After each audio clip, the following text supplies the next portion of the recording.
नमस्कार प्यारे बच्चों, आज के इस वीडियो में हम लोग बात करने वाले हैं टाइम टेबल कैसे बनाएं। यदि आप पढ़ रहे हैं और पढ़ने के दौरान आपको ऐसा लगता है कि मेरी इफ़िशियंसी ज़्यादा नहीं है, मैं जो पढ़ रहा हूँ आउटपुट मुझे ज़्यादा नहीं मिल रहा है, तो प्यारे बच्चों उसका एक बहुत ही शानदार तरीका है कि आप एक बेहतरीन सा टाइम टेबल बनाइए और उसके हिसाब से पढ़िए।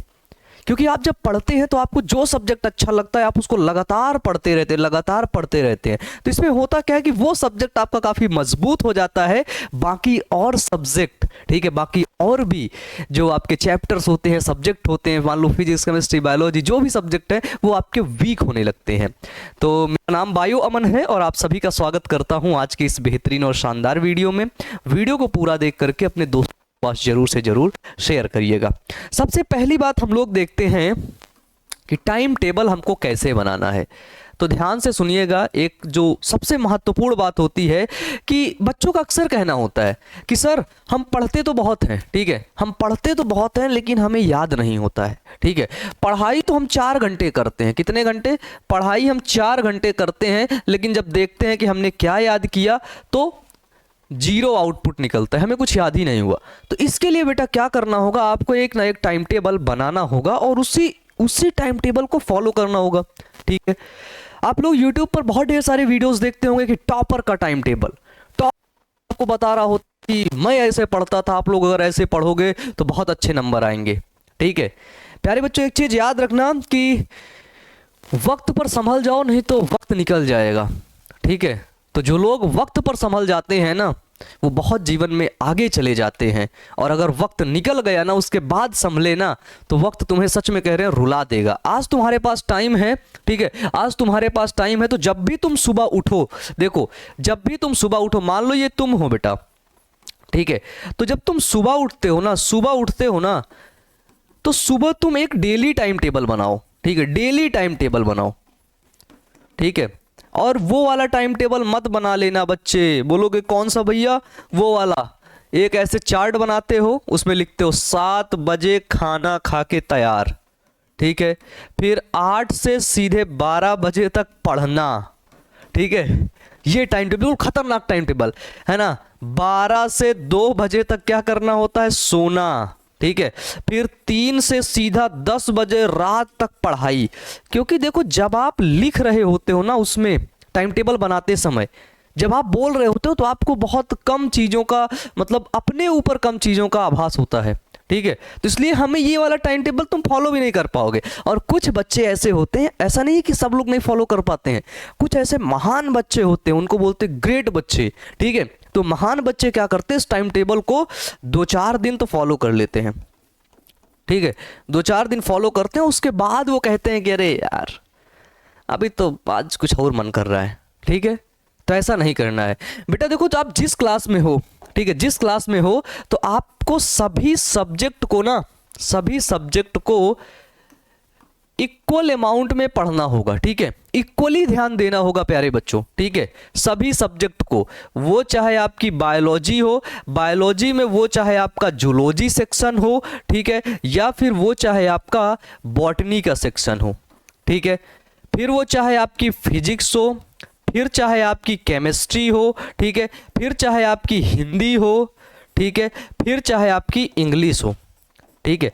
क्या होता है कि हमें कुछ सब्जेक्ट बहुत अच्छे लगते हैं, ठीक है। मान लो मेरे को बायोलॉजी बहुत अच्छी लगती थी क्लास 11-12 में, तो मैं सिर्फ बायोलॉजी ही पढ़ता था, ठीक है। फिजिक्स केमिस्ट्री पर मैं क्या करता था, फिजिक्स केमिस्ट्री पर मैं ध्यान ही नहीं देता था, ठीक है। लेकिन हमारे वो टीचर फिजिक्स केमिस्ट्री के इतने बेहतरीन और इतने शानदार थे कि बस उनकी क्लास अगर तुमने 1 घंटे चले गए, ठीक है, उनकी क्लास मत बंक करो, बस कोचिंग पढ़ाते थे, कोचिंग चले जाओ, तुम्हें कोचिंग में याद करवा के ही घर भेजते थे, समझ लो, ठीक है। ऐसे टीचर थे वो याद करवा के भेजते थे, करवा के सुनते थे, चलो अमन खड़े हो जाओ, अब सुनाओ भैया, हमने आपको रेडॉक्स रिएक्शन पढ़ाई थी ना, अब सुनाओ। अब वहाँ पर 30-40 बच्चे बैठे हैं, बगल में लड़कियां भी बैठी हैं, अब अमन खड़ा होकर सुनाने लगा कि सर रेडॉक्स रिएक्शन ये होता है। और ऐसे नहीं सुनने को तो बोलते हैं, पहले 10 मिनट देते, चलो 10 मिनट तुम याद कर लो जो कल पढ़ाए थे, अब उसको सुनना है अभी को, है ना, ये फॉर्मेट वहाँ पे था, वो समझा देते थे, ठीक है। लेकिन अभी के टाइम में अभी के टाइम में बच्चे टीचर्स भी अपडेट हो चुके हैं, ठीक है, और बहुत कम ऐसे आपको टीचर मिलेंगे जो आपको याद करवाएंगे, ठीक है, बोलेंगे अब तुम याद करो जाके, अब तुम याद करो, समझाते भी इधर उधर करें, बोलते जाके तुम याद करो, है ना, बच्चा क्या क्या करे, ठीक है। तो देखो सबसे पहले टीचर का अच्छा सिलेक्शन कर लेना, उसके बाद आपको यही करना है, क्या करना है कि सभी सब्जेक्ट, वो चाहे बायोलॉजी हो, चाहे फिजिक्स हो, चाहे केमिस्ट्री हो, इक्वल अमाउंट में पढ़ना है, ठीक है, बराबर ध्यान देना है, ठीक है। सबसे बड़ी बात होती है, अब तुमने टाइम टेबल बना लिया, ठीक है, टाइम टेबल बना लिया, अब आपको सबसे बड़ी बात होती है कि सर हम बोर्ड एग्जाम में हम कितना पढ़ें, ठीक है। तो पढ़ने की बेटा कोई लिमिट नहीं होती है, ठीक है। पढ़ना मतलब होता है जानना, कुछ नया सीखना। आपके अंदर कितनी क्यूरोसिटी है नया कुछ सीखने की, नया कुछ जानने की, वो आप पर डिपेंड करता है। यदि आप हमेशा कुछ नया सीखते रहेंगे, हमेशा कुछ नया जानते रहेंगे ना, तो आप बहुत आगे निकल जाएंगे, ठीक है। इसलिए अपने अंदर की क्यूरोसिटी को पहचानो, ठीक है। क्वेश्चन करना, पूछो, अरे ये कैसे हो गया, अरे कोशिकाएं कैसे बन गई, अरे आरबीसी के अंदर हीमोग्लोबिन कैसे जा रहा है, अरे ऑक्सीजन का ट्रांसपोर्टेशन कैसे हो रहा है, ठीक है। जब तक तुम्हारे अंदर कुछ जानने की इच्छा नहीं रहेगी, तब तक सब बेकार है, सब बेकार है प्यारे बच्चों, ठीक है। तो इसलिए अब ये सवाल कभी मत पूछना कि कब और कितने घंटे पढ़ना है, ठीक है।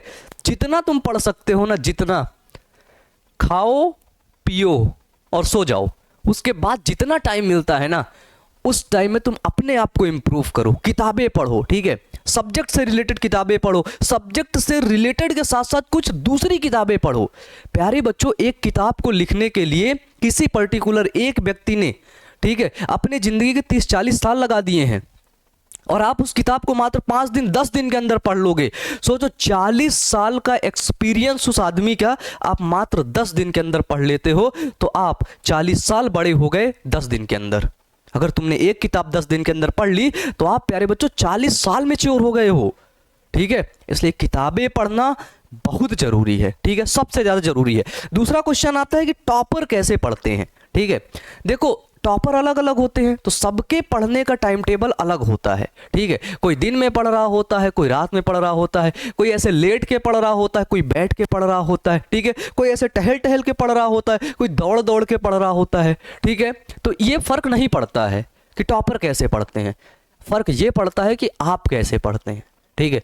आप पहचानिए अपने आप को कि आपको दिन में पढ़ना अच्छा लगता है कि रात में पढ़ना अच्छा लगता है, ठीक है। आपको कैसे पढ़ना है कि आपको याद करना है, ये क्वेश्चन प्यारे बच्चों आपको शांत बैठ करके खुद से पूछने हैं, ठीक है। जब आप खुद से क्वेश्चन करोगे तो आपको जवाब खुद से मिलेंगे, और जब आप खुद से आपको जवाब मिलेंगे ना, तो यकीन मानो आप बहुत आगे जाओगे। तो आज के लिए यहीं तक। आप सभी लोग अच्छे से रहिएगा, स्वस्थ रहिएगा। मैं ईश्वर से यही कामना करता हूँ। Wish you all the best. Thank you.